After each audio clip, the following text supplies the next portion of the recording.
ఇది సంగారెడ్డి కొత్త bus stands. ఇది సంగారెడ్డి అంటే హెడ్ క్వార్టర్. ఈ హెడ్ క్వార్టర్ బస్ స్టాండ్లో చూడండి ఎంత గలీజ్, ఎంత చెత్త ఉంది. అసలు డిపో మేనేజర్ గారికి తెలియాలి కదా. డిపో మేనేజర్ గారు ఏం చేస్తున్నారు ఇక్కడ? అసలు ఆర్టీసీ వాళ్ళు ఏం చేస్తున్నారు?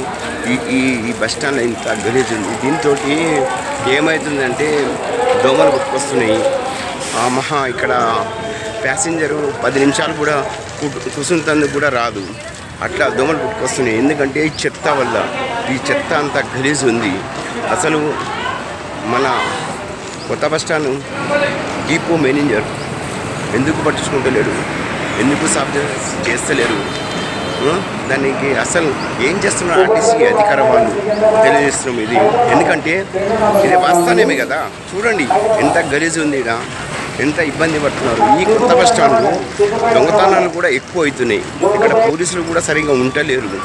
మహిళలు ఎక్కడి నుంచో వస్తూ ఉంటారు. దీంట్లో దొంగతనాలు ఎక్కువ జరుగుతున్నాయి. పాకెట్లు కొట్టేస్తున్నారు. ప్యాసింజర్లు నానా ఇబ్బందులు కూడా పడుతున్నారు.